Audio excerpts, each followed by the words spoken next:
आलोक मोदी स्वाध्याय सुधा चैनल में आप सभी का स्वागत है। आप सभी को जय जिनेन्द्र। आज हम सभी इस चैनल के माध्यम से आचार्य उमा स्वामी जी महाराज द्वारा विरचित तत्वार सूत्र ग्रंथाधिराज के द्वितीय अध्याय के कुछ सूत्रों का अध्ययन करेंगे। आज से हम द्वितीय अध्याय प्रारंभ करेंगे। इस द्वितीय अध्याय में सबसे पहले जीव के असाधारण भावों का वर्णन है। सूत्र नंबर 1 उच्चारण करेंगे सभी लोग। औपसमिक छायकौ भावौ मिश्रश्च जीवस्य स्वतत्व मौदयिक पारिणामकौ च। औपसमिक छायकौ भावौ मिश्रश्च जीवस्य स्वतत्व मौदयिक पारिणामकौ च। देखें यहाँ पर 5 भावों का वर्णन है। औपसमिक, फिर लिखा है छायक, फिर भावौ। भाव शब्द मध्य दीपक है, उसको हम आगे और पीछे दोनों तरफ लगाएंगे। प्रथम अध्याय में हमने आपको बताया था कुछ शब्द आदि दीपक होते हैं, कुछ अंत्य दीपक होते हैं और कुछ मध्य दीपक के रूप में प्रयोग किए जाते हैं। आदि दीपक उसको कहते हैं जब कोई शब्द सूत्र के प्रारंभ में दिया जाता है और उसको सूत्र के अंत तक सभी भेदों में उसको जोड़ा जाता है। अंत्य दीपक उसे कहते हैं जब कोई शब्द सूत्र के अंत में दिया जाता है और फिर उसको सूत्र के प्रारंभ में जो शब्द दिए हैं उन सभी के साथ जोड़ा जाता है। जैसे कि आदि दीपक में हमने प्रथम सूत्र देखा था सम्यक दर्शन ज्ञान चारित्राणि मोक्ष मार्गः। यहाँ सम्यक शब्द आदि दीपक है जो दर्शन, ज्ञान और चारित्र तीनों के साथ जुड़ेगा। सम्यक दर्शन, सम्यक ज्ञान, सम्यक चारित्र। इसी प्रकार से जहाँ हमने ज्ञान का वर्णन पढ़ा था मतिश्रुतावधि मनः पर्यय केवलानि ज्ञानम। यहाँ पर जो ज्ञान शब्द है ये अंत्य दीपक है, ये प्रारंभ के सभी शब्दों के साथ जुड़ेगा। यथा मति ज्ञान, श्रुत ज्ञान, अवधि ज्ञान, मनः पर्यय ज्ञान और केवल ज्ञान। अब इस सूत्र को देखें, यहाँ पर भावौ, भाव शब्द लिखा है, ये मध्य दीपक है। ये औपसमिक भाव, छायक भाव, मिश्रश्च, मिश्र का मतलब होता है औपसमिक और छायक, इन दोनों को मिलाएंगे तो छायोपसमिक, फिर औदयिक और फिर पारिणामिक।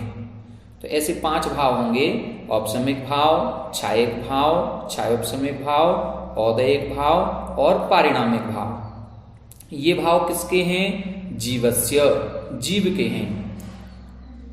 स्वतत्वम, स्वतत्वम का मतलब है ये जीव के भाव हैं और जीव में ही पाए जाते हैं, असाधारण भाव हैं, ये अन्य द्रव्यों में नहीं पाए जाते। जो सभी के पास होती है उसको हम साधारण कहते हैं और जो गुण या विशेषता किसी एक में ही होती है उसको हम असाधारण बोलते हैं, एक्स्ट्रा ऑर्डिनरी। यहाँ पर ये जो 5 भाव हैं ये जीव के स्वयं के भाव हैं, ये अन्य द्रव्यों में नहीं पाए जाते। अब क्रम से हम इन सभी को समझेंगे। इन भावों को समझने के पहले हम थोड़ा सा प्रयास करें। हमारे आत्मा में 8 प्रकार के कर्म पाए जाते हैं। ज्ञानावरण, दर्शनावरण, वेदनीय, मोहिनीय, आयु, नाम, गोत्र और अंतराय। इन 8 कर्मों की कुछ स्थितियां होती हैं।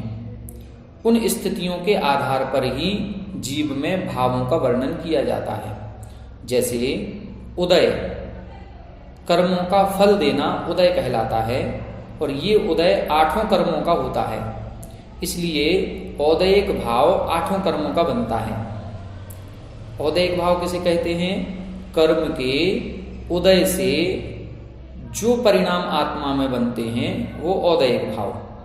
अब उदय 8 कर्मों का है तो औदयिक भाव भी 8 कर्मों के अपेक्षा से बनेगा। एक अवस्था होती है क्षय। क्षय कहते हैं कर्म को सर्वथा आत्मा से नष्ट कर देना, क्षय कर देना, ये स्थिति क्षय कहलाती है। इसमें जीव के कुछ भाव बनते हैं, उन भावों को छायक भाव कहा जाता है। आठों कर्मों के नाश हो जाने से 8 प्रकार के भाव प्रकट होते हैं, परंतु इस अध्याय में मुख्य रूप से घातीय कर्मों की अपेक्षा से वर्णन किया गया। इसलिए घातीय कर्म जो 4 हैं, ज्ञानावरण, दर्शनावरण, मोहिनी और अंतराय, इन 4 कर्मों के नाश से 9 भाव प्रकट होते हैं। उन 9 भावों को छायक भाव कहा जाता है। इसी प्रकार एक स्थिति बनती है उपसम। उपसम किसे कहते हैं?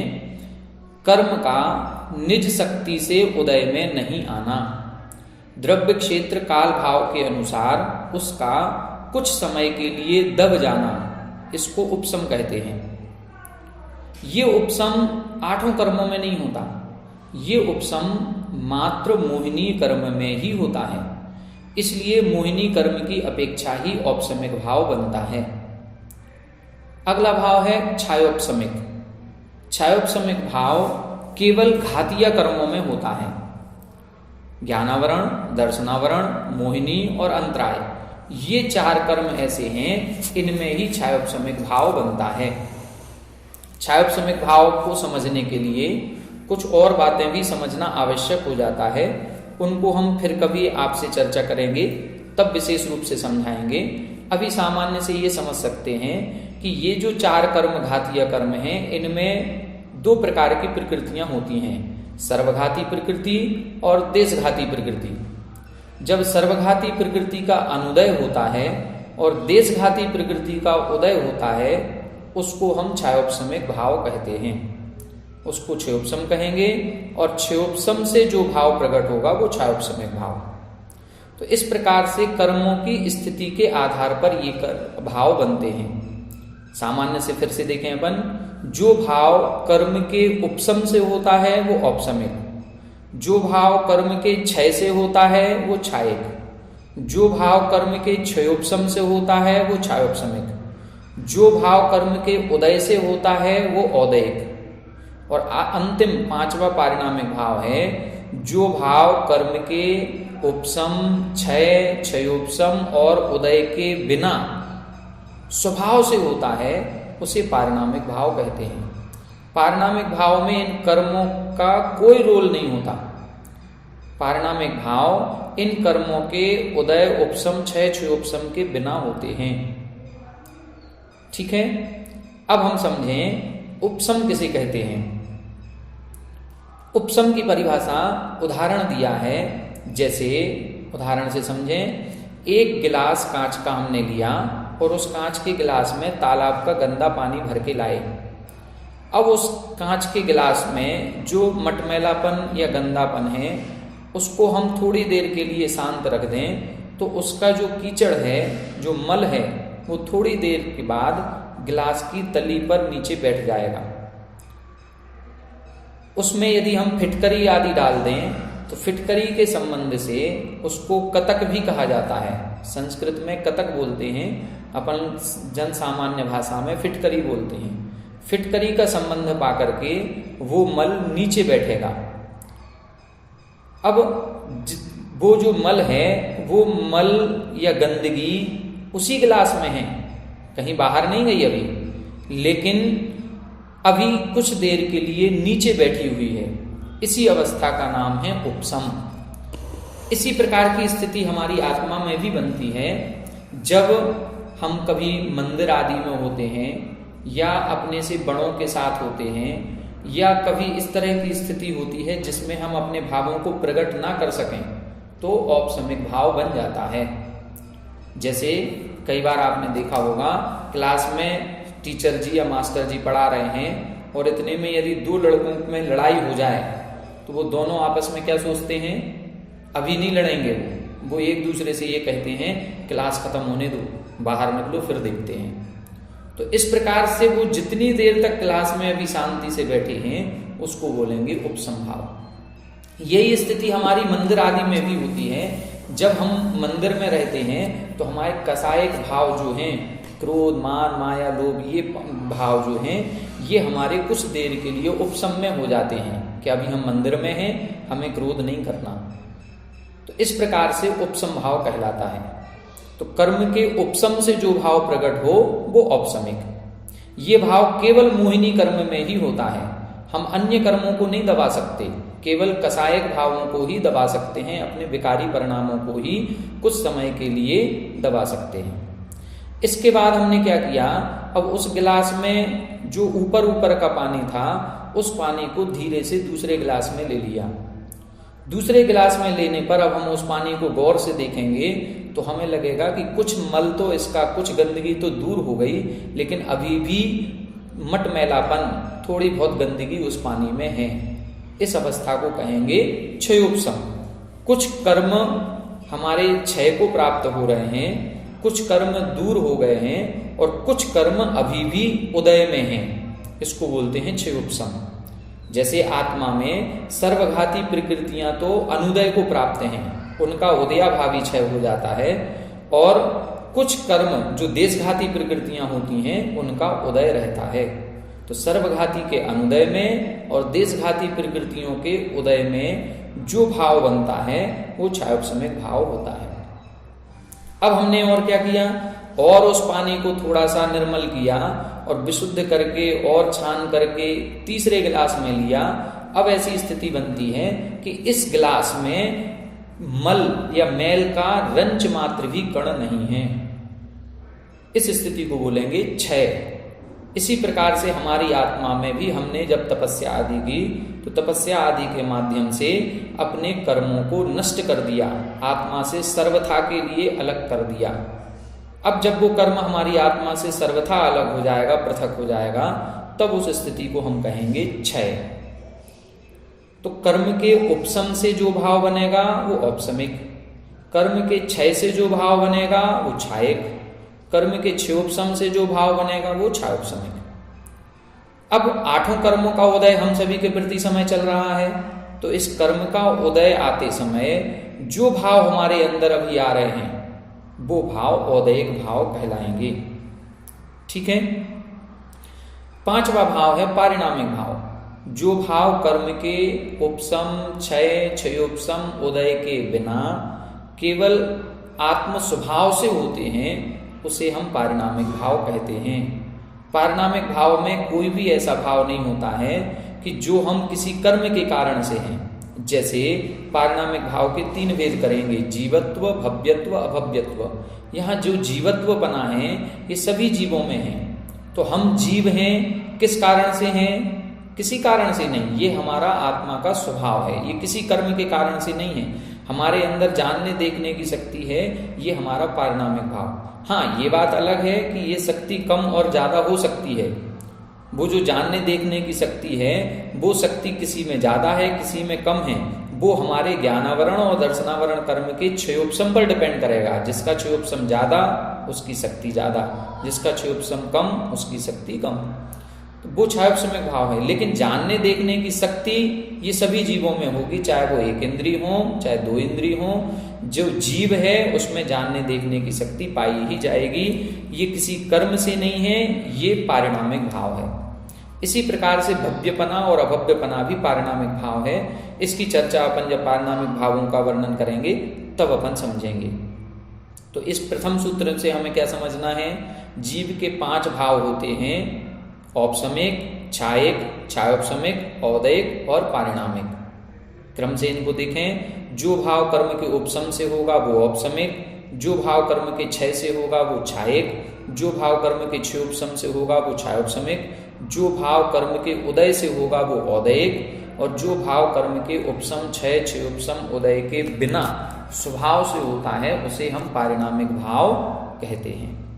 ठीक है। अब अगले सूत्र में बता रहे हैं इन भावों के भेद। जब हम 5 भावों के भेद करेंगे तो कुल 53 भाव बनते हैं। अब इन 53 में देखें कैसे होंगे, सूत्र का उच्चारण देखें। द्विनवास्ता, द्विनवास्ता, दशैक विंशति, त्रिभेदा यथाक्रमम्। द्विनवास्ता, दशैक विंशति, त्रिभेदा यथाक्रमम्। सूत्र में देखें यथाक्रमम्। यथाक्रमम् का मतलब होता है क्रम से, क्रम पूर्वक लगाएं।